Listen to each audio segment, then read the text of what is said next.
El Hadj Ndiogou Diène. li ci gën a fës fitna ca Casamance benn soldat ñàkk bakkanam gannaaw bi seen woto jaaree ci mine anti-char yeneen juróom benn jëlee nañ ci gaañu-gaañu féewaloo ci bésub dëcc bi njiitu réew mi jagleel tey ñi ñàkk seen bakkan ci fitna yi fi woon fan yi waa mouvement pour la défense de la démocratie M2D ne bésub dëj boobu du seen bés bi dëgg mooy suba ndax ci la askan wi gis boppam yëngu-yëngu yi fi woon nag am njeexital ci gox yu bëri ci réew mi caw ca hôtel bi di King Fahd Palace liggéeykat ya ñoom nag ñeen fa dàqee tey ji ñu doon ñaxtu ngir nag ñu jëlaat leen ndax dañoo gis ne dàq gi leen dàq teguwul fenn tam na ñeneen ñu fa jëlaat kilifa yu kër gan leeral ni hôtel bi nag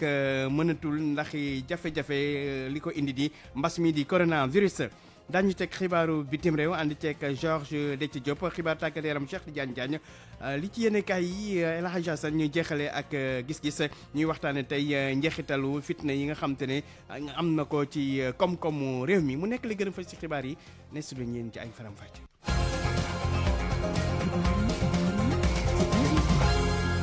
El Hadj Ndiogou Diène. Aliou Ba moo nekk ci machine bi mbokk yi ñu leen di nuyu di rafetlu bu baax a baax seen ànd ak rajo Futurs Médias xibaar yu digg bëccëg yi dañ koy door ak lu soxal Casamance foofu nag am na benn militaire boo xam te ne faatu na tey jii yeneen juróom benn amee gaañu-gaañu gannaaw bi nga xam te ne seen poto moo daal di kalaate cib mine anti char accident bi nag mi ngi xew démb ci ngoon diggante Sikkum ak Bilas ci Selebe yoon diggante diwaan yu Ziguinchor ak diwaan yu Sédhiou gox yooyu sax nekk na gox yi nga xam te ne moom la l'armée bi nangu ci bu yàggul ci loxo yi ñi nga xam te ne ñooy ñi nekk foofule di fépp yi nekk ca diwaanu Casamance. RFM. xibaar yi ci RFM. 1h tegal ñaari minute wax ci leneen jëm ci bésu dëj bi nga xam te ne njiitu réew mi moo ko jël dogal def ko tey jii ci alxamis ji loolu nag ñu jagleel ko ñi nga xam te ne ñoo ñàkk seen bakken ci fitna yi amoon ci réew mi fan yi ñu weesu jëm nag ci mbirum Ousmane Sonko ak Adji Sarr ci nag doomu Sénégal yu bëri rafetlu nañu xalaat boobu nga xam te ne njiitu réew mi am na ko donte sax gis nañ ne lii yëpp mënoon naa ñàkk fitna yi am ci réew mi ba ay nit ñàkk ci seen bakken reportage ca Guédiawaye Oumar Mbow. Bon, cet acte, bon, c'est à saluer. C'est une bonne chose quand même de décréter cette deuil national. ndax Macky Sall daal dina rectifier tir bi ginnaaw ci ñu bëri faatoo ci jàmmarlo yu amoon loole nag mun nañ ko gëm bi ñu sukkandikoo ci ay sénégalais yu bëri père de famille bi nga xamante ni dafa daal di génn ci benn boutique moomee dañu xamal ne ci bërëb liggéeykaayam la jëm. yow da nga sol si sax macha allah. merci. Dame Niang di rafetlu bu baax dogal bi nga xamante ni njiitu réew mi jël na ko waaye daal gis na ne jàmmarlo yi mënoon naa ñàkk. loo xam ne problème mërs la loo xam ne entre ñaari nit mu dem ba mujj si ay fukki nit ak ñaar ñu dee loolu defe naa moom mënoon nañ ko moytu surtout nag mu nekk ay xale yoo xam ne vraiment jàpp naa ne nekkuñu woon vraiment ay menaces pour force de l'ordre yi kon defe naa loolu mënoon nañ ko éviter. amal ab journée deuil national ginnaaw ci ñu bëri faatoo ci jàmmaarloo yi monsieur Ba nga xamante ni dañoo daje ak moom ci mbedd mi moom jàpp na ne Macky Sall lu mu def lu baax la. vraiment su amee événement yoo xam ne am nañu gis ñàkk seen bakkan bon bu chef d'état toogee jël benn bés ne deuil national la on sait que vraiment affaire moom lu rafet la quoi bi sensible na ci quoi. ci trottoir tali bi nga xamante ni moom moo jëm hôpital Dalal Jàmm bile jaaykat foofu la lal. moomee mere lool bépp politicien. gouvernement bi opposition yëpp ñoo toor ñoom ñëpp seetaan kese population bi yërëmuñu askan bi yërëmuñu dara yërëmuñu fenn ñun dañoo sonn ils sont tous pareils man loolu laa jàpp. bésu jàmmaarloo yu métti yu ñu jàll nag dafa mel ni Sénégalais yi fàtte nañ ko ci tàmbali bés bi ñëpp daal di nekk ci seen yitte.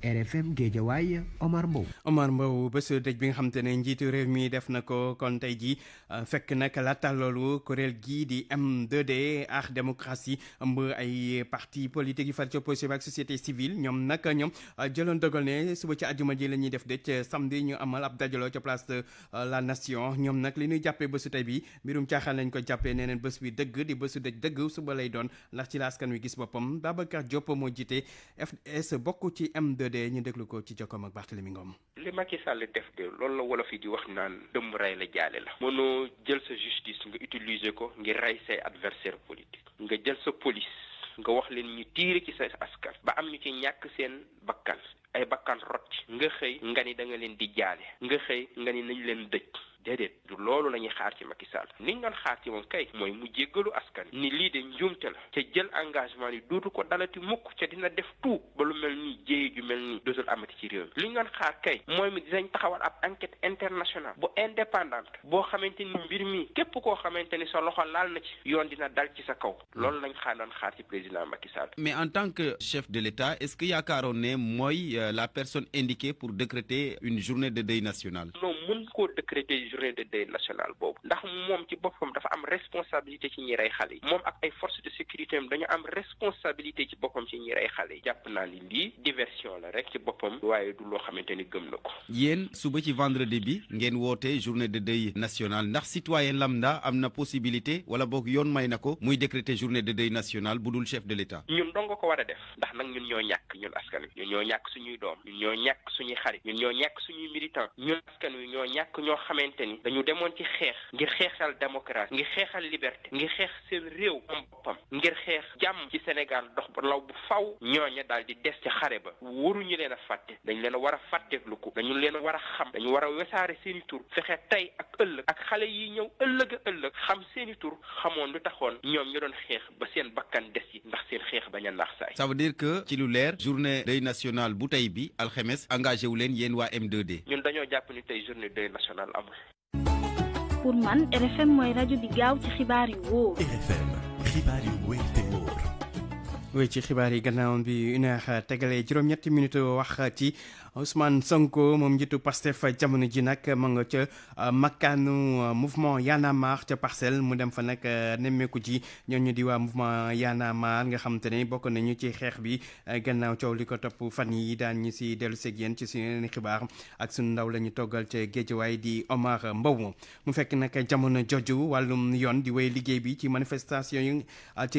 ñi nga xam te ne ay manifestants yu ñu jàpp loolu nag gannaaw manifester yi fi amoon yëngu-yëngu ci semaine bale ñu weesu tey jii nag lépp ñaar fukki nit waroon na leen atte ci kanam tribunal flagrant délit bu Dakar waaye atte ba nag dañ ko mujjee dàq ba alxames bi di ñëw fukki fan ak juróom-ñett ci weeru mars li ko waral moo di ne ñi nga xam te ne ñoo porté plainte dañu war a teew ci atte bi dogal boobu nag kon waral ñu daal di dàq ñi nga xam te ne ay manifesté la woon te yàqoon ay béréb yu bëri ci manifesté yooyu ñu amaloon semaine bee ñu weesu jëm ci mbirum Ousmane Sonko. njiitu réew mi démb ci conseil des ministres mu daal di jël nag dogal bu jëm nag ci ne ñi nga xamante ne lii di état de catastrophe sanitaire maanaam lii nga xamante ne daal mooy tolluwaay wi ci wàllum wér-gu-yaram mel ni jëyee ci réew mi loolu nag kon daañu ko teg ci suuf lu ko dalee fukki fan ak juróom-ñeent ci weeru mars bi bu minuit jotee dogal boobu nag li mu nar a indi mooy lii di couvre-feu bi dañ ko fee nar a jëlee nag noonu tam yeneen dogal yi mu àndaloon di ay teg yoo xam dañ ko tegoon askan wi waaye nag teewul li nga xamante ni mooy geste barrière yi kon dafay wéy leeral yeeg Ajaratu Binta Diallo lañ ci dégg Binta Diallo la ñuy àndal kon jëm ci leeral yooyu ñeel li nga xamante ne mooy dogal bi jëm ci dindi fi état de catastrophe sanitaire fukki fan ak juróom-ñeent lay doon njiitu réew mi xam ne ko démb ca conseil des ministres ana dogal bu ni mel ba njeexte lay am Binta Diallo. fukki fan ak juróom-ñeent ci weeru mars bi di ñëw Sénégal dund na ñaari weer yoo xamante ni mi ngi woon ci catastrophe sanitaire li ko waral mooy ne feebar bii ñuy wax coronavirus dafa sax dàkk rek bañ a dellu ginnaaw juróom-benn fukki fan yoo xamante ni Dakar ak Thiès dund nañu couvre-feu li ko dooree 8h ci guddi ba 5h du matin ñu delloo ko démb ji rek minuit ba 5h du matin décision bi nga xamante ne njiitu réew mi jël na ko pour jëlee fi état d'urgence sanitaire kon ca saasa la ñu war a jeexal couvre-feu bi naka noonu yeneen dogal yi nga xamoon jëloon nañ ko ci wàllu tere li mel ni tëjum baar yi dancing yi dajaloo moo xam wàllu public la wala privé loolu lépp kon dina fi jóge fàttali rek ne lii ñu fi nar a jëlee tere yii dooragul nag keroog 19 mars si ngoon ndax bu boobaa la fi décret bi nga xamante ni moo fi indi woon état de catastrophe sanitaire ci Sénégal di jeex ñuy fàttali itam lu am solo mooy ne arrêté ministre de l'intérieur bi nga xamante ni moo fi indi woon solo masque naka noonu ñu respecté mesures barrières yi loolu ba tey nag dafay sax dàkk ndax virus baa ngi fi moom itam sax dàkk ci réew mi. Binta Diallo wax lu soxal wàllu mbas mi sax nag tey jii li mu ko ñi amee feebar bi toll ci téeméer ak juróom-ñaar fukk ak juróom-benn cas grave yi nag tey jii toll ci ñeent fukk ñu ñàkk seen bakkan ci bésu tey toll kon ci juróom-benn nit si ñoo xam te ne faat nañu ci mbas mi boobu ba léegi nag bi mu tàmbalee ci réew mi kon Sénégal ñi ñàkk gum seen bakkan toll nañu ci juróom-ñeenti téeméer ak ñeent fukk ak benn dellu ci fitna yi fi amoon fan yi ak njeexital yu mu am te diwaanu Ziguinchor nag ki nga xamante ne mooy Aminata Angélique Manga nekkoon fi mi di koy naqaru bu baax a baax muy wootee jàmm ak dal ci réew mi Lamine Ba. jafe-jafe yi nga xam ne jot nañ ko dund bi ñoona bu am ay ndaw yi nga xam ne seen bakkan rot na ci tax na ba ñi nga xam ne ñoo di acteur politique yi nga xam ne ñu nga yeewoo fi ci Ziguinchor tàmbali nañu di ci àddu mu ngi mel ni ki nga xam ne nag moo di Aminata Angélique Manga nekk fi responsable bu APR mu jàpp ne nag li nga xam ne jot naa xew bi ñoona métti na mu ngay massawu njaboot ñi nga xam ne ñàkk nañu seeni doom ci mbir mi. gannaaw ay nag jàmm si la lépp xëj donc jàmm ji nga xamante ne ñoo ngi koy am tey ji ñëpp nañu war a fexe góorgóorlu sàmm ko bu baax a baax bu loolu weesoo ñoo ngi jaale ñëpp ñi nga xamante ne jot nañu ñàkk seeni doom ci événement yi xale yi nag c'est le président de la république dégg na seen jooyu xol lu ñu bëgg xam nañ ko dina si indi ay saafara ci nu ma gën a gaawee. ci beneen jubluwaay ki nga xam ne moo di Aminata Angélique Manga woon na tendance politique am ñëpp jóg ci week-end bi ngir nettoyer Ziguinchor nga xam ne jamono ji nemmeeku bi wañe na ni tali yu bëri daanaka ngir oto mën faa jaar jafe-jafe la loolu nag tukkee ci manifestation yi nga xam ne nemmeeku nañ ko ci week-end bi weesu. ñu ne dafa am loo xam ne suñu wàll la looloo tax week-end bii nii dañuy mobiliser suñuy jigéen mobiliser suñuy jeunes mobiliser population bi du am benn parparloo parti politique yépp ku ci nekk booy ñëw nga yor sa bale wala nga yor sa brouette wala nga yor sa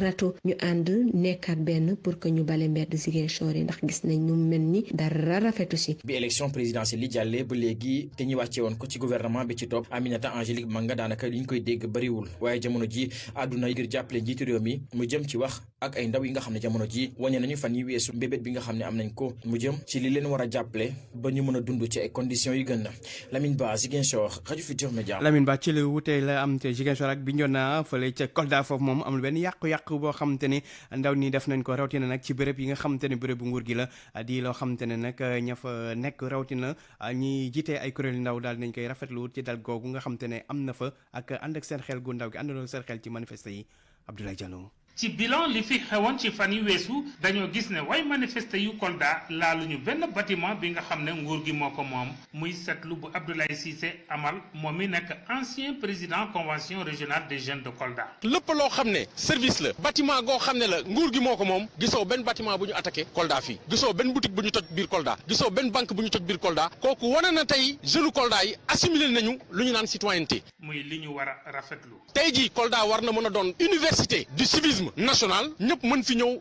jàng ñëpp mën fi mën ñëw root si donc jeunes Kolda yi mooy jeunes yoo xam ne c'est des jeunes aguerris avertis et vaccinés. muy ñaax ndaw yi ci biir réew mi ndax ñu def comme ndaw yu Kolda. bëgg nañu yeneen ndaw yoo xam ne ñu ngi si yeneen diwaan yi nañu inspiré wu si jeunes Kolda yi nga xam ne mën nañ dox ñaxtu te dañu yàqal kenn. mu leen di ñaax tamit bu li ni mel xewatee ñu bañ a yàq ay jumtukaay yu askan wi di njëriñoo. lu ñuy mën a ñaan ndaw yi mooy nañu ànd ak xel ànd ak yar parce que nit ñi mën nañu marché te duñu yàqal kenn mën nañu dox ñaxtu te duñu tere kenn génn ñun lu ñu leen di ñaan daal nañu ko ne di dox di ñaxtu parce que loolu dañ ko inscrire dans la constitution loi bi moo ñu ko may lépp loo xam ne charte réew mi may nañu ko war nañu ko mën a utiliser mais ni ñu koy utiliser dañ ko war a utiliser te nga xam ne duñu lor doomi aadama. département bu Kolda ak bu Médina Yoro Foulah amu fi benn édifice public bu waay manifester yi yàq RFM Kolda Abdoulaye Diallo. ak RFM kumpa jeex na. wax ci liggéeykat yi newoon ca hôtel King Fahd Palace toll ci juróom-ñaar fukk ak benn ñu daal di leen di dàq ñoom nag tey jii ab ñaxtu la ñu amal ca buntu hôtel ba ndaxte dañoo gis ne dàq gi leen dàq teguwul ci yoon ñoom tax ne li ci gën a doy waar moo di dafa am ñeneen ñu bees ñoo xam te ne dañ leen a jël ngir ñu wutu leen tax nag li ñu bëgg jamono ji ñu daal di leen di delloowaat seen place ñu mën a liggéey Nafissatou Sylla. ñoom ñëpp ku ci nekk daal di téye ak pancarte ci loxoom sol yére yu ñuul ak a weex ñu ëpp nag juróom fukki nit ñoo xamante ne dañ doon liggéey ci hôtel King Fahd Palace ñu dàq leen fa ku ci ne nag di fesal njàkkareema ci kii di Racine Sy.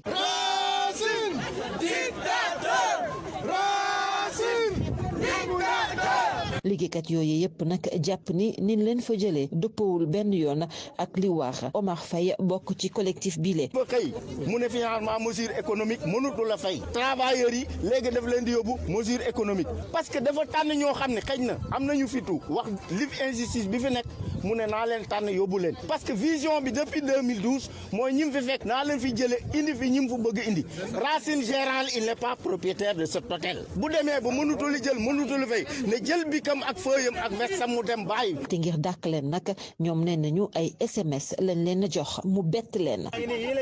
SMS la leen envoyé nee leen ngeen rapproché wu au niveau de la direction dañ leen di licencier sur mesure économique loolu kese la def xeeb nit mënul passé nit ki di la liggéeyloo pendant 30 ans nga envoyé ko SMS nekk toog toolu boo amee crise sax mën nga ci dee. Omar Diop moom ni mbetteelam weesuwul li ñu dippee gestion locale. gestion locale bi échec la ki nga dénk ak hôtel bi munu ko yore ñun travailleurs yi toroxal nañ ñu sur tous les plans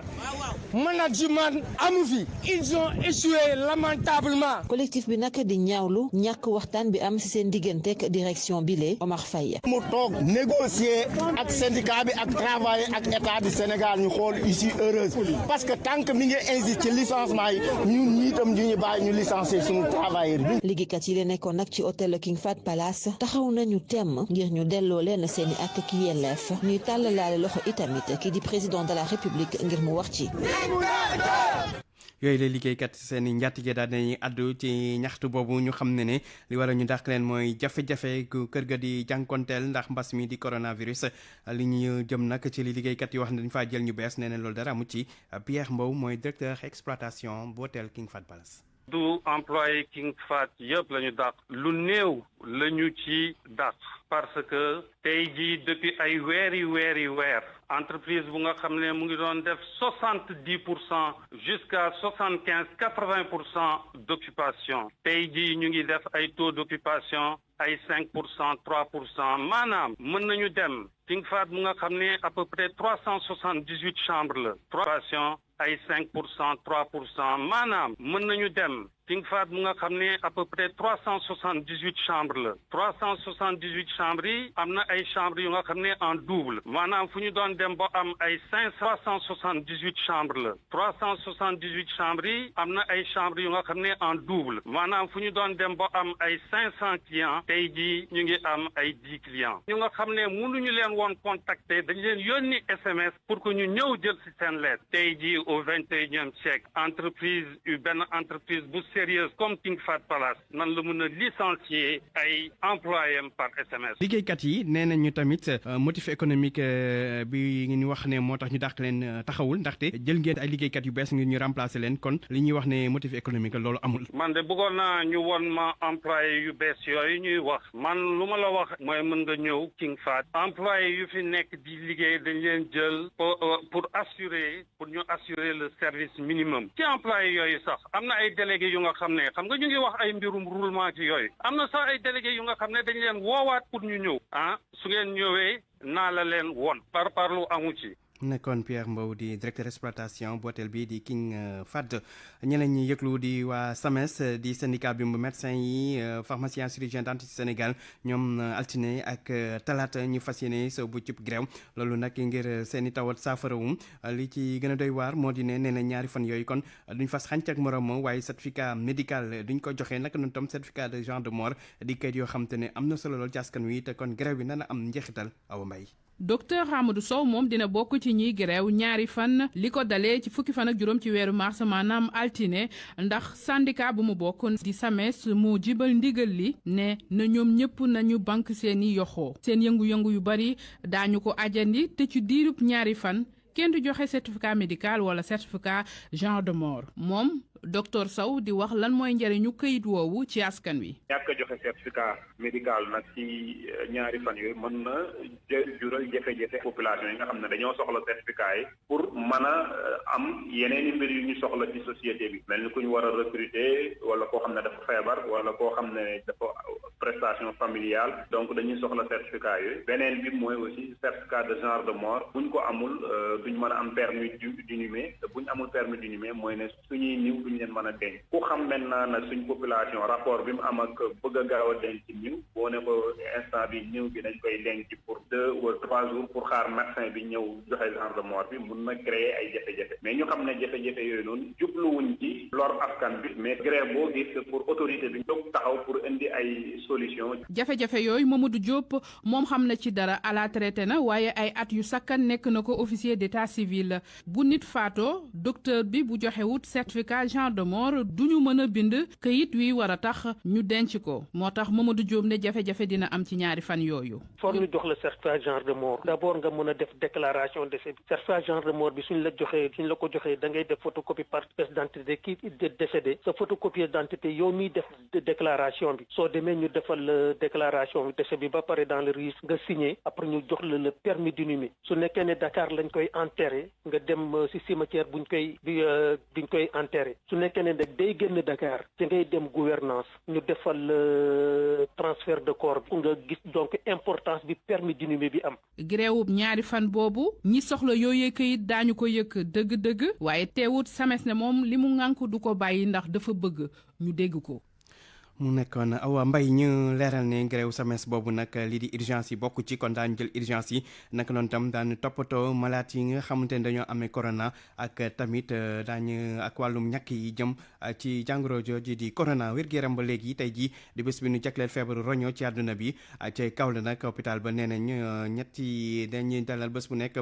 ñetti malade daañu fa teew ñaari fan ñu nekk ñetti malade daañu leen dalal waaye nag am na ni jafe-jafe ñàkk béréb yu doy ak tamit matériel bu ngir mën a toppatoo malade yi ki ko xam ne nag di chef service néphrologie bu hôpital régional bu Kaolack di docteur Adama Kama bindkat mu mag bi di Djibril Tamsir Niane génn altuna nag ci altine bi ñu génn te nag ministre bi ñu dénk wàllum culture communication demoon masawu soxnaam ak njabootam gi nekk fii ci Ndakaaru ci loolu sax xam ne ne njiitu réew mi dina dugal loxoom bu baax a baax ci yóbbu néew bi naka noonu tam délégation bi nga xam te ne moo war a ànd teew foofale ci dëjub Djibril Tamsir Niane ñu war ko denc ci réewum Guinée gamu cosaano Ana Rocha. ndaje bi ñu ubbeekoo ak i ñaan jëmale ci dem ci yàlla Djibril Tamsir Niane ci kanam soxnaam ay sëtam yeneen membre ci famille bi waaye itam ci kanam ambassadeur bu Guinée fii ci Sénégal Abdoulaye Diop ministre de la culture et de la communication xamle ni nguurug Sénégal dina jël en charge dépenses yi soxal rapatriement néew bi ca Guinée. Toutes les dispositions qu'il vous sied pour que nous prenons en charge le retour du corps de notre éminent professeur Djibril Tamsir Niane ndax kii ñun ñoo ko bokk ndax ñun ñu màggee si quartier yi ñaanal ko tam. ba fu ñu toll nii xamaguñu néew bi kañ lay jóge Dakar waaye bu ñu sukkandikoo ci imam Cheikh Wali Seck ki ñu dénk kàdduk njaboot gi réew Guinée dafa fas yéene sargal doomam altine ji ñu dëgma la. donc on a choisi donc la rawlu. dañoo fas yéene amal cérémonie officielle ci juma omarienne bi ngir ñaanal ki fi daal di jóge ak itam yenn ci ay seede la ci des nag dana leen wax kañ la néew bi di daal di baw fi Ndakaaru wute di dëkkam waaye gouvernement bu Guinée moom daal dina jël dogal daal ni pare na ngir recevoir néew ki fi jóge ni ki dimanche ngir mën ko ñaanal ba pare amal li nga xam te ne daal moo di ay obsèques am ni ki altine gi incha allah. pour faire des obsèques nationales le lundi. Djibril Tamsir Niane newoon bindkat bu siiw ak téereem bi di Sundiata ou l'épopée mandingue daañu ko denc ci wetu seexam bu jigéen mi nga xamante ne ñoo bokk même bis bi ñu faatoo ay waxtu rek la ñu rawante. RFM bitim réew. xibaaru bitim réew ànd ceeg Georges Déthié Diop Georges ñu ngi lay nuyu. maa ngi lay fay El Hadj Ndiogo. li ci gën a fës di génn ko àdduna Ahmed Bakayoko nekkoon premier ministre bu Côte d'Ivoire réew ma nag di koy sargal. ci biir àdduna bi yëpp sax lañ koy sargal di wax ka mu newoon ak tànke mu doon tox ndax jàmm foofu ca Côte d'Ivoire mu doon wax ak parti yëpp muy ñi nekkee ci kujje gi ak ñi nekkee ca pouvoir ba ca Côte d'Ivoire nag ñuy naqarlu génnuk àdduna ki nga xamante ne moo di Ahmed Bakayoko nekkoon premier ministre moom démb la génn àdduna bi mu amee juróom fukki at ak juróom benn ci ab l'hôpital ca Allemagne cancer moo ko yóbbu ñu taboon ko premier ministre ci weeru juillet gi ñu weesu gannaaw génnuk àdduna kii di Amadou Gon Coulibaly. ca Mauritanie ñi nga xam te ne ñooy farando président ba fa woon Mohamed Abdel Aziz mer la ñu def ndaxte dañ ko déféré. moom dañ ko déféré waaye ci guddi gi sax mu ngi fanaan ci direction générale de la sûreté nationale moom nag talaata ba léegi lañ ko téye ci kanamu ñi nga xamante ne moo di enquêteurs ya moom nag yëkkiwul benn kaddu moom président Aziz ñu déféré ko démb ci kanamu procureur ndax wàllum guerre ak ni mu yore woon réew ma kopparu réew mi ñi nga xamante ne ñoo di ay farandoom jàppee loolee nag ab règlement politique Mohamed Diop ci Nouakchott. وموريتاني من انتشال مختار والدادة ما قطع كان فيه من الرؤساء ما bu weesoo Mokhtar Ould Daddah mosuñu am beneen président bu mel ni Mohamed Ould Abdel Aziz teewul tey xool li muy def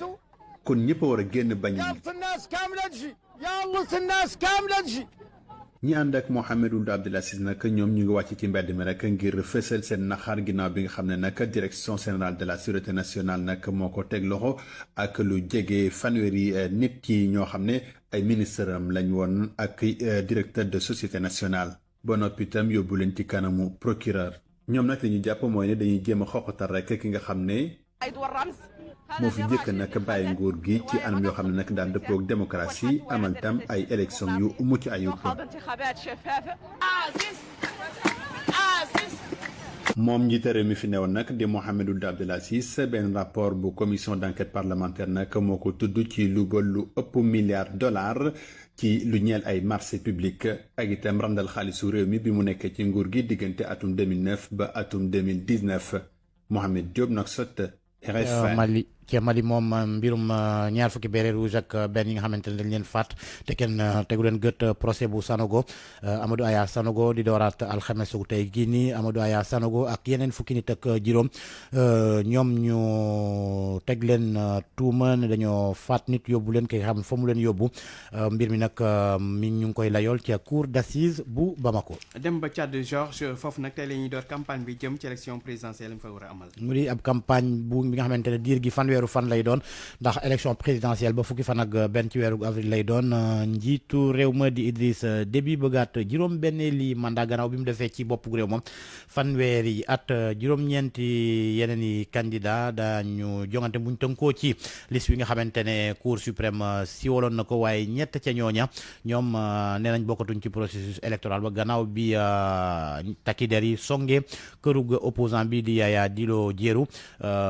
ñii du muy élection ba nag moo di Salah Kebzado mi nga xamante ne élection bi présidentielle bi ñu weesu moo nekkoon ci ñaareelu ba place ba ak opposant bi di Ngarley Yorongar naka noonu Théophile Bongora nekkoon candidat bu alliance victoire yi nga xamante ne fukki parti ak ñett la boole ci li bi lañ koy jeexalee parlement bi jox confiance ñi nga xamante ne moo di gouvernement bu Abdelhamid Deba woote bi nag démb la am ca Sirte gannaaw ñaari fan ci waxtaan maanaam ci débat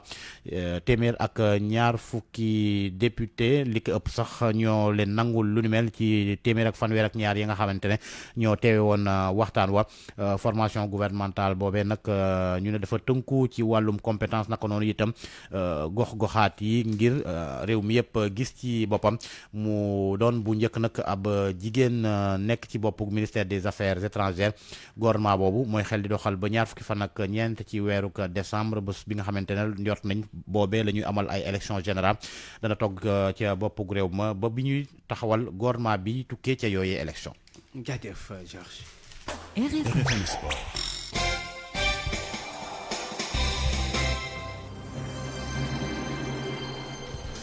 yegg si ci xibaaru tàggat yaram ànd ceeg Cheikh Tidiane Diagne sëñ Cheikh ñu ngi lay nuyu. maa ngi lay fay Alain Ndiogou Diène. dañ koy door ak lu soxal président fédération Sénégal bu football moom nag di wane njàppaleem gone yi cadet Sénégal yi nga xamante ne dootuñu demati ca Coupe d'Afrique U17 bi ñu doon amata ñu mujjee ko dàq. waaw niki samedi gi lañ ko naroon door ca Maroc waaye Maroc googule da ci daal di deltu ginnaaw ndax mbas mi nga xamante ne moo di coronavirus bëggul jël benn risque organiser compétition gu ni mel saasa lii di CAF di confédération africaine bu football daal di jël dogal kon bokk annulé googule compétition donte équipe Sénégal di cadet yi amoon nañ ci yaakaar lool amal ci ab jéego ki nga xamante ne moo di jiitu fédération sénégalaise bu football di maître Augustin Senghor daal dina dem kon bokk waxtaan ak gune yi ngir remonter seen moral dañ koy daal di diglu ci micro président association nationale de la presse sportive di Abdoulaye Thiam. tey dañu ñëwoon seet si suñu gaynde U17 yi parce que comme xam ngeen ko ñoom ñu ngi fi woon lu mat ay bés donc di waajal li nga xam ne mooy CAN U17 fii ñu ñëwoon nag motivé pare woon pour maanaam vraiment def compétition bu baax digoon nañu sax bi ñu leen seetee gërëw que dinañ def lépp ba gagné premier trophée continental bu football sénégalais waaye jaam ak bëgg-bëggam maanaam yàlla ak dogalam tey li ñuy jànkonte mooy Covid bi maanaam Maroc bi nga xam ne moo doon dalal mbir mi nee na mënatu ko dalal parce que dafa am ay restrictions ci wàllu tukki jël avion pour yenn équipe yu mën a ñëw fii bi ñu defee ay testam dafa am ay cas ay variants yu ñu gis yenn délégation yi ak aussi restrictions yi nga xam ne nguur gi jël na ko fii jëm sit gën a tëj dëkk bi donc loolu yëpp moo tax ñu ne nag ëllëg sax ñu koy dàq parce que catégorie yi kenn mënu ko dàq parce que ñoom li ñuy wax seen catégorie d'âge dañ koy contrôler ak li ñuy wax IRM dañuy xool seen yax yi pour xam ndax am nañu at bi boo ko dàqee ñeenti weer dañu am ñoo xam ne tey bu ñu ko doon joué dinañu bokk mais suñu demee 4 mois duñu bokk donc moo tax comité d'urgence CAF décidé maanaam dakkal mbir mi nga xam ne léegi beneen génération mooy mën a jouer dans 1 an et demi li nga xam ne mooy kanu catégorie bi mais xale yi ñun comme ni ñu ko baaxee di def duñu leen bàyyi parce que ñi ci bare dinañ dem fekki li nga xam ne mooy équipe U20 bi ñeneen ñi nga xam ne seen âge matagul dinañ des ak U17 yi. Cheikh football ba léegi la ñuy des waaye ca Tugal gannaaw Ligue des champions Ligue Europa moo ayee. waaw tey ñoom ñooy daal di wuutu ak seen 8e de finale 17h55 moo di choc bi diggante Manchester United ak ñii di waa Milan AC waa Rangers FC di doomu Écosse ñoom danañ dem ca République tchèque fas yéene fa tase ak ñii di waa Slavia Prague. Ajax Amsterdam diggam ak ñii di waa Young Boys bu Berne lay daal di doon Dinamo bu Kiev waa Ukraine danañ tas ak Villarreal di équipe bu Espagne 20h geneen pàcc ci jogante yooyu la diggante Granada lay daal di doon ak ñii di waa Molde Tottenham dana tas ak ñii di waa Dinamo bu Zagreb Shakhtar Donetsk ay ukrainien lañu danañ fekki AS Roma seen dëkk Olympiakos Pirée di waa Grèce seen digg ak ñii di waa Arsenal lay daal di doon ñàkku ni suñu yeneen jotaay xibaar dañu dellu aussi ci jàngat bi nga xam te ne suñu naataango gi di Pape Samba di Pape Lamine Ndour naka def ci équipe bu Sénégal yi nga xam ne ñoom ñoo ñu teewal ci compétition africaine yi. gannaaw football ñu wax wàllum làmb ak ki fi nekkoon roi des arènes Yaxya Diop Yékini wax na ci làmb ni muy doxee ci réew mi. tey jii moom moo doonoon ganu RFM matin bu rajo Futurs Médias moom Yaxya Diop Yékini doonoon fi ancien roi des arènes daal na yëkkati ay kaddu jëmale ko ci CNG bi ak nañu ko taxawalee moom nag d'accord ci benn yoon ñu déglu ko. comité bi fi ne nit ñi si ne yëpp lu ñu jëriñ dafa ñu fa dara jëlal benn 20 personnes bu baree ba pare 30 personnes ñu liggéey normal. man noonu laa gisee kon noo gisee ëllëgu làmb ji léegi ginnaaw gis nga ni ñi ko yor ni ñu leen taxawalee dafa des baaxul. waaw defaraat rek xam nga nag am na loo xam ne man mënuma koo dogal mais dama naan xëy na un jour dina jeex ñu am ministre boo xam ne xalaatam dina ma doy man nag li may wax man la concerné waxuma ñëpp noonu la ñuy xalaatee mais daal sport du politique. boo nee ministre laa rek bu dara xewee da ngay xool ñi la doy def ko ci sa façon. làmb romb na foofu boo xoolee tey comité bi fi ne li ci ne ci doomu aadama kenn xamul lim toll loolu amul njariñ parce que mënoo yor mbir te kenn du mer boo bëggee defar da ngay xool ñi la doy ñi nga xam ne am nañ yàq waxtaan ak nit ñi ñu wax la seen xalaat nga jël li fi ne boo xoolee CNG bi fi ne woon 94 ba 2020 dem nañ ba benn moment ñu jeexal parce que lépp loo gis day jeex dootoo mën a liggéey mais def nañ fi te groupe la woon rek boo xam ne bu dee 20 personnes ci lay yem te am na lu ñu fi def mais mënoo jël 1000 personnes bugg leen def ci benn comité duñ liggéey. ok kon bokk alaaji fii lañ koy dal yemale xibaaru tàggat yaram. jaajëf sëñ Cheikh ñeen ak jàmm. pour man RFM mooy rajo bi gën a jege askan wi. RFM rajo bi jaamu seen soxla. maa ngi leen ko doon wax sànq ci ndorteel xibaar yi bés dëj bi nga xam te ne njiitu réew mi moo ko dogal ñu koy amal tey ci réew mi ngir jagleel ko ñu ñàkk seen bakkan ci fitna yi fi woon ñi nga xam te ne seen xel màcc ñi ci wàllum xelum askan di psychologue daal di ci àddu neneen lu baax la di defal njaboot gi ñii di nitu diine ñoom li ñu gis moo di lépp solo mooy ñaan yi Kumba Sagnane Faye. drapeau national bi ñu daal di koy wàccee alxames bi bésub dëcc bi ñu ko def mën nañ cee def ñaari jàngat ci kàddu psychologue conseiller bi di Baye Diong xam-xamam màcc jëm ci wàllu xeltu. dafa am lu ñuy wax portée pédagogique mooy am na lu ñu ci war a mën a jàngee mooy kenn ku ci nekk war nga mën a xoolaat sa bopp li ñuy wax introspection day permettre aussi dëkk bi yëpp nation bi yëpp ñu mën ko dugal ci li ñu tuddee mémoire collective beneen portée bi nga xam ne nii journée de deuil national bi mën na ko am ñu koy wax portée thérapeutique mën na andi dal ci xelu nit ñi ndax xam nga ni nit ki bu ñàkkee ku ko jege dafay nekk ci situation boo xam ne ni colère moo koy habité. diine l'islam moom li gën a am solo mooy ñaanal ñu fi jóge imam Ahmad Kanté di xam ne li ñu war a def kay mooy def jàngat ci xew-xew yi waral boobee deuil national. ñaanal ko njëggal ak yërmande taxawu leen rawatina bu fekkee néew ji doole lañ. amaa nag ñoom liñ tuddee deuil national mooy nit ñi bàyyi xel lu ñuy wax rendre hommage ñooñu nga xam ne dañu faatu. principe bi lu baax la ndax day indi recueillement ndax nit ñi am dal surtout nag xalaat bu baax a baax ku nekk lan mooy sa wàll ci lii xew ndax alquran daf ñuy wax ni wa ma asabakum min musiba fa bima kasabat aydikum wa ya'fu an kathir mu ne musiba bu leen dal na ngeen xam ne seen loxo bi ngi ci biir maanaam def ngeen ay tooñ yoo xam ni moo tax musiba dal ci seen kaw te lii xew ci fan yi musiba la. beneen diine di bopp jàngu ji boobee deuil national dañ ko gunge abbé Alphonse Biram Ndour curé paroisse Saint-Paul bu Grand Yoff di woo mbokku catholique yi ñu amal ay ñaan jëmale ko ci waay dawlu yooyee buñ dee def seeni mees. loolu nag lu am solo la ndaxte ñii di fi baax na ñu leen di fàttaliku ndaxte dañu doon dund ci suñu biir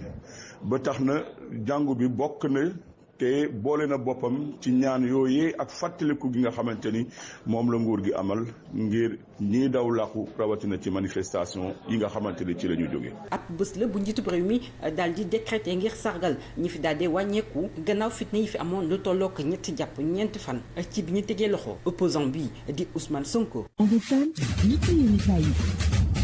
Comptoir commercial de plomberie du Sénégal CCPS. seen cuuraay raktak bi rey yooyu seen gamme Opalia ak seen savon de Marseille créole ñoo leen di may li ci yéenekaay yi. li ci yéenekaay yi dañ ci ànd ak Hadj Assane Gueye. njabootug avocat yi Sénégal mel ni ñu saytaane gane si fan yi ak coowal Ousmane Sonko Adji Sarr observateur xëyee kalaame gi maître Dior Diagne kalaame jaare ko ci bataaxal ci kanamu ki leen bokk njaboote di bâtonnier ordre des avocats kalaame jëmee ci naatangoom maître Bamba Cissé ak maître Pape Samba Sow soxna si la ko metti di lanu ko njortal ne mooy ki bindal Adji Sarr moom Dior Diagne plainte bu mu teg ci ndoddal Ousmane Sonko ci kanamu section recherche gendarmerie bu Colobane maître Dior Diagne ci bataaxal bi di ci weddi ba mu set wicc waaye di ñaawlu na yooyee naatangoo doxale di ciy gëtam ay faute ci seenu métier avocat observateur ne maître Dior Diagne nag ci mbir mi dàqul xalaatu yóbbu kalaame gi ci kanamu tribunal ngir yi daan moo waral mu sàkkuwaale ci bataaxal bi ab autorisation ci bâtonnier de l'ordre des avocats observateur ngir nag ak yamale ci wasaare xibaar gi bañ a bu doon benn nopp fexe na jot ci téléphone maître Bamba Cissé ak maître Pape Samba Sow waaye it antuwul jotu leen ñoom avocat yi nag ci mbiri Ousmane Sonko Adji Sarr ak boor buñ ca mën a féete njiital ordre des avocats maître Pape Leyti Ndiaye béggul ci seen ab doxalin ndax ñàkk wàccoog cellal ak yoonal gi seen métier laaj di génne nag ay xibaar yu ñeel enquête bi ca boobu fekk na dossier bi ne ba tey ci loxoy enquête kat yi daan di leen ci war a fekk nag yéenekaay bi wax na ca capitaine Touré moom bu gendarmerie nationale ndax dafa jalgati am déet wàlluk li nga xamante ne mooy yoonal gi métier laaj nepp takk der ci Vox Populi jàng nañ ca ay njaaxalem yu mujj laata mu war a wuy ji ay kilifaam ma nga ca naan ci yéenekaay bi dara jotu ko mu ngeeg wér gu yaram gu mat sëkk waaye bàyyi jee di ki ko yar moom daf ni déet dafa jàpp ne liggéey rek la wala ak feebar capitaine Oumar Touré ñu fekk ko ci Les Échos mu naan ca xëy na dinaa dem kaso de waaye jàpp leen ni ku bëgg réew mi la maa ngeeg sama sago ak wér gu mat sëkk ci li may wax yépp ci sago laa ko defee bàyyi ja Massiré Touré ne déet lii kay du tayeef liggéey rek wala feebar Les Échos waxtaan ak ñenn ci kilifa ci li ko mën a fekk nag ci woyu doxalin Major Kandji moom daf ko jàppee moom capitaine Touré un mauvais militaire bu bon élément bu rax ci biir gendarmerie mu ne xam na risque ya ko ca mën a fekk moo waral doxalin wi maanaam di gaawantoo ko njëkkante ngir daw génn rang yi commissaire Keita it noonee la gisee kuy jëlalee ngir génn ci mbir yàqu ngor mu ne li muy wax ci dossier bi dara amu ca Le Témoin ci gàttal dafa laaj nag ci ndax moom capitaine Touré génie la wala ab dof rek ñu des ak Le Témoin mi gis ne ginnaaw fitna gi fi woon président Macky Sall jëlaatal na boppam yëf ya ak i dogal démb alxamis tey ji ñu koy def deuil national ngir ab dëj ñeel ñi faatu teg ca oyofal jëmee ci askan wi ci dem ak dikk bi ci wàllu dundi nit naka noonu ak yëkkate gi mu fas yéene yëkkate le 19 mars lépp luy ak tereeg dogal ñeel mbas mi ak xeexin wi président teg ca génne ñu ne ñetti téeméer ak juróom fukki milliards ci diirëb ñett ci at ngir xëyu ndaw ñeeg seenuk suqaliku Le Soleil noonee la waxee yéene kaay bu an fësale ko moom président Sall ak dogal ya xaaj bu njëkk téeméer ak juróom fukki milliards ngir xëyum ndaw ñi ngir atum 2021 waaye it xaaj beneen ñaari téeméeri milliards ngir 2022 2023 mu mel nag ci wàllu dogal yi président de la république du ci yem ndax la tribune nee na ma ngay xalaat ci yeesal ñeel gouvernement bi ca nag ñu ne bopp yu bari dina wadd laas moom xëy defa melob dëj bi ànd ci agraaye bu Sénégal ca xëtam bu njëkk ak wert ga mboq gaak xonq ba biddiw bi ca digg ba yéenekaay bi jàpp ne bakkan yi rot nag bari na lool Le Quotidien ne moo tax it ñoo nga ca dëjal ga ak jaalewante sunu biir naka noonu nag war a sargal ñu làqu ci manifester yi yooyu manifester ak coxor gi métit yàq ak rey gi ko lal moo waral lii Quotidien xëy dafa laaj ana li des ci image bu Sénégal wàllu wér-gu-yaram la ñuy jeexale ak yéenekaay bi Le Mandat ak bëccëgu tey gi ñu jagleel xeex beeg jàngoro yi roño ci àddina ci wàllu yorin topp ak pajin mi di prise en charge yéenekaay bi moom la mu gis mooy Sénégal dëgërul ci jéego yi ak tànk yi maanaam dañ cey daagu